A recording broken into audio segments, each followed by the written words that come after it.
Bonsoir.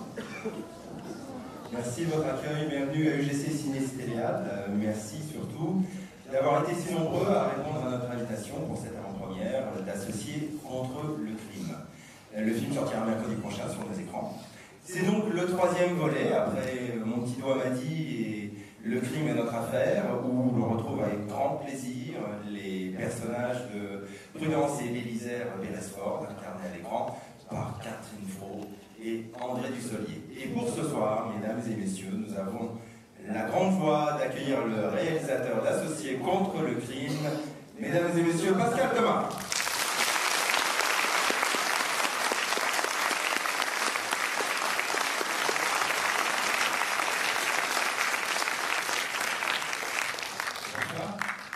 Merci d'être venus si nombreux et d'avoir rempli ce cinéma vertical où chacun peut voir le film de façon agréable sans avoir la tête de l'autre qui le gêne.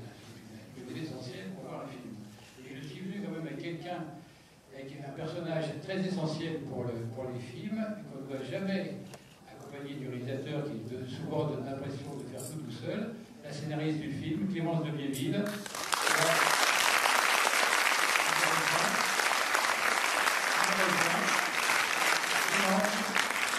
Vous voyez pourquoi on ne peut pas les voir, parce qu'ils sont plus limites que les réalisateurs qui sont des histrions qui se montrent au public. Voilà. Bon, malgré ça, que vous dire de ce film brièvement, parce que vous êtes venu voir un film, je ne sais pas quelqu'un parler. Donc il s'agissait de faire ce troisième volet. On avait promis à nos partenaires Studio Canal de faire 3 films et à nos acteurs, on les a fait. On a voulu varier celui-là, il a fallu conclure, on l'a conçu comme un film qui n'était pas une autre histoire, mais celle qui allait conclure. L'histoire commençait avec Mon petit doigt m'a dit, poursuivi avec Le crime est notre affaire, et trouver une conclusion amusante, singulière, et un ton un petit peu différent. On s'est aperçu au cours de l'exploitation de la carrière de ces films, à la fois pour nous et pour les spectateurs, que ce qui nous intéressait surtout, c'était moins l'histoire criminelle, ces histoires criminelles qu'on a vues souvent, mais plutôt les caractères des personnages singuliers, plein de vitalité malgré leur cinquantaine affirmée, peut-être même un peu plus, et leur fantaisie.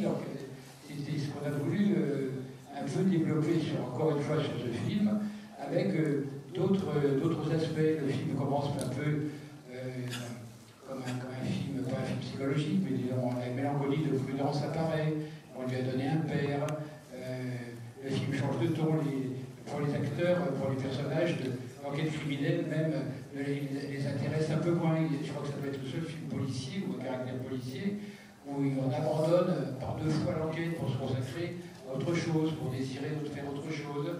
Et puis après, ils sont pris par l'histoire, et puis il s'agit aussi de servir des choses amusantes aux spectateurs.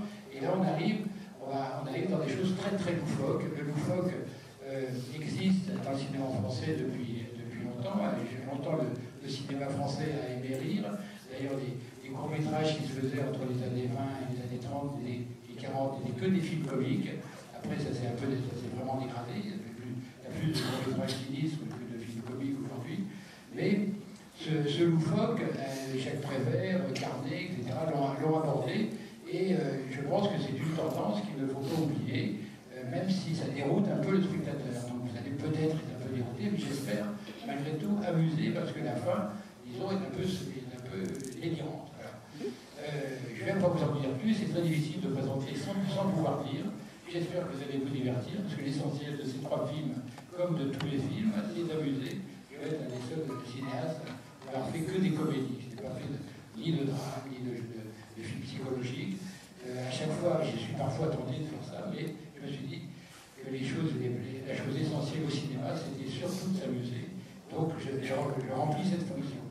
J'espère la bien remplir ce soir et que vous allez vous divertir. Bonne soirée. Cela fait plus d'1 mois que le professeur a disparu. Le professeur Lançon, c'était un génie. Il prétend avoir découvert le secret de l'éternelle jeunesse. Tu y crois, toi? Quel âge me donnez-vous? J'en ai 82.